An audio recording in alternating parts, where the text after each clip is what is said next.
Today we will discuss about design expert software, how we can run this software, how we can use this software in different research purposes. So first of all हमने file पे click करना है. File पे click करने के बाद हमने new design पे क्लिक करना है. एक न्यू डिज़ाइन हमारे पास विंडो ओपन होके आ जाती है. अब इसमें हमने रिस्पांस सर्विसेज में जाना है, क्योंकि हम रिस्पांस सर्विसेज को डिस्कस करना चाह रहे हैं, तो हमने रिस्पांस सर्विसेज में चला जाना है. अब रिस्पांस सर्विसेज में हमारे पास डिफरेंट टाइप के डिज़ाइन दिए हुए हैं. हमारे पास सेंट्रल कंपोजिट डिज़ाइन दिया हुआ है, हमारे पास बिगन बॉक्स डिज़ाइन दिया हुआ है, वन फैक्टर एटसेट्रा, ये सारे के सारे दिए हुए हैं. मोस्टली जो हैं फर्स्ट टू डिज़ाइन जो हैं ये मोस्टली आपके पास रिसर्च पेपर्स में आपको नज़र आएंगे यूज़ हुए. अब इन डिज़ाइंस में क्या है, इन डिज़ाइंस में हमारे पास डिफरेंट नंबर ऑफ़ फैक्टर्स हम जो भी हम स्टडी करना चाह रहे होते हैं वो हम स्टडी करते होते हैं. अब ये हमारे पास न्यूमेरिक फैक्टर के नेम से ऑप्शन होता है.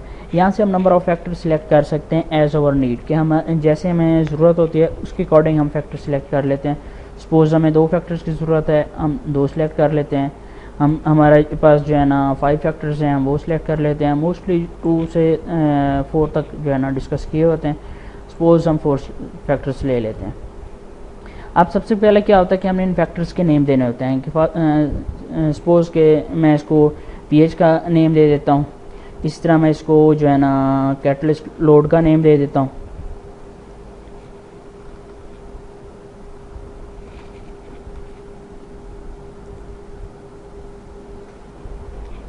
इस तरह मैं एक और ले लेता हूँ, इरेडिएशन टाइम ले लेता हूँ.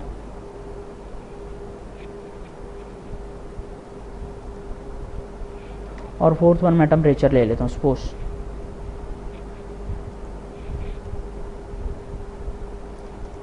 टेम्परेचर ले लेता हूँ. अब इसके बाद हमने इसकी यहाँ पे हमने यूनिट्स देने होते हैं. पीएच यूनिट लेस होता है. यहाँ पे मैं सपोज मिलीग्राम में ले लेता हूँ. रेडिएशन टाइम मैं आवर्स में ले लेता हूँ. और टेम्परेचर जो है ना वो मैं डिग्री सेंटीग्रेड या सेल्सियस में ले लेता हूँ.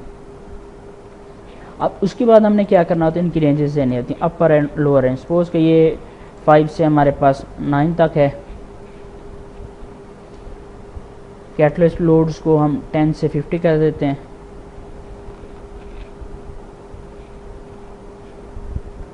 ड्यूरेशन टाइम को हम 1 से 5 आवर्स तक कर देते हैं.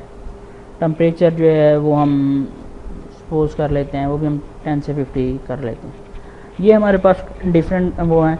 ये -1 जो होता है ये लोअर रेंज को रिप्रेजेंट कर रहा होता है, और +1 जो होता है ये अपर रेंज को रिप्रेजेंट कर रहा है. और ये हमारे नीड के मुताबिक होता है कि हम इन फैक्टर्स को आगे पीछे भी कर सकते हैं, चेंज भी कर सकते हैं. जैसे हमें ज़रूरत होते हैं वो हम देते होते हैं.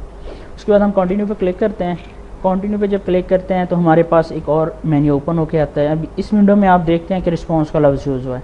अब आपको एक रिस्पॉन्स चाहिए कि आप अपना एक्सपेरिमेंट 1 टाइम रिपीट कर रहे हैं, 2 टाइम कर रहे हैं, वो उसके मुताबिक आप यहाँ से रिस्पांस ले सकते हैं. सपोज हम अपना एक्सपेरिमेंट 3 टाइम रिपीट करते हैं, हमारे पास 3 रिस्पांस आ गए हैं.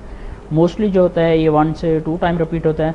मैं इसको 1 सेलेक्ट कर रहा हूँ. अब उसके बाद आपने अपने रिस्पांस का नेम देना है कि आपका जो आप काम कर रहे हैं उसके रिस्पांस में आपको रिस्पांस या रिज़ल्ट में आपको डिग्रेडेशन मिलनी है, आपको यील्ड मिलनी है, एफिशिएंसी है, जो भी चीज़ आप डिस्कस कर रहे हैं वो आपने यहाँ पे देनी होती है. सपोज मैं यहाँ पे डिग्रेडेशन जो है ना, या मैं एफिशिएंसी पुट कर लेता हूँ थोड़ा सा जनरल टर्म करके.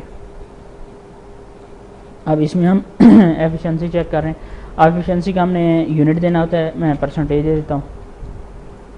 अब ये हमारे पास एक पूरा का पूरा टेबल ओपन होके आ गया. अब इस टेबल में अगर हम चेक करते हैं तो ये हमारे पास 30 डिफरेंट रन्स हैं. अब हर रन की जो अलग अलग कंडीशन है. सपोज हम 1 की बात करते हैं तो 1 के अंदर pH 5 है, कैटलिस्ट डोज 50 है, रेडिएशन टाइम जो है हमारे पास वो 5 है, और उसके बाद टेम्परेचर जो है वो 10 है. अब हमने इन 30 के अकॉर्डिंग ही अपने यहाँ एक्सपेरिमेंट रन करने होते हैं. जब एक्सपेरिमेंट रन करते हैं, सपोज जैसे हमने 1 की बात की, 1 को हम रन करते हैं, इस कंडीशन पे रन करते हैं, उसका जो रिस्पांस आएगा या जो रिज़ल्ट आएगा वो यहाँ पे हम पुट करेंगे. जब ये हम सारे रिस्पांस पुट कर देंगे उसके बाद हमने ये एफिशिएंसी पे क्लिक करना है, देन ये आगे प्रोसीड होगा. जब तक हम वो पुट नहीं करते तब तक ये आगे प्रोसीड नहीं हो सकता. मैं एक और एग्जांपल आपको शो करता हूँ. Show you another example. इसके अंदर जो है ना हमने पीएच, डाई कंसनट्रेशन, ऑक्सीडेंट और सनलाइट को लिया है, और इसका हमने रिस्पांस भी पुट किया है. अब इसका रिस्पांस जो है डिग्रेडेशन के टर्म में था, तो ये यहाँ पे डिग्रेडेशन है. अब इसमें जब मैं क्लिक करता हूँ उसके बाद जो है जो हमारे ये सबसे इम्पोर्टेंट होता है वो ये होता है अनोवा टेबल होता है। अनोवा टेबल में हमारे पास क्या है, मॉडल है।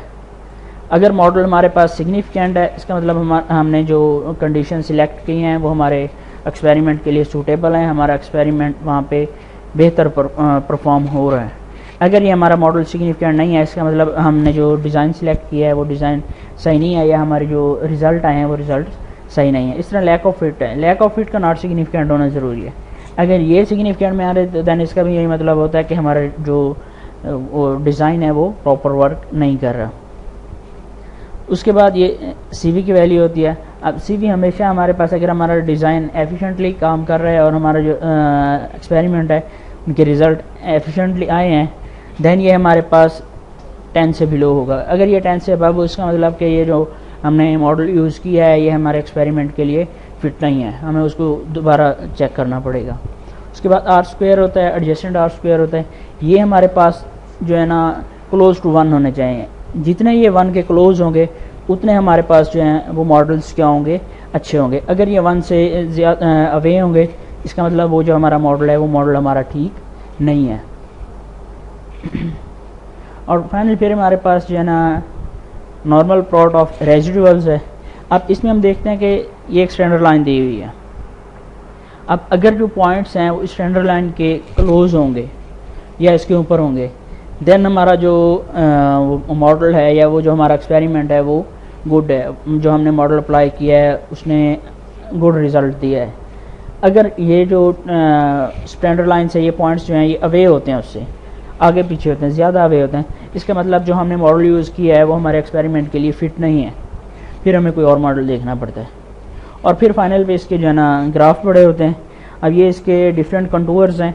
अब ये हमने जैसे 4 सिलेक्ट किए थे तो ये अब A और B के दरमियान है, pH और डाई कंसनट्रेशन के दरमियान है। यहाँ से हम जो है ना इनको चेंज कर सकते हैं। हम सपोज यहाँ से AC सिलेक्ट कर लेते हैं तो अब ये pH और ऑक्सीडेंट कंसनट्रेशन के दरमियान आ गया।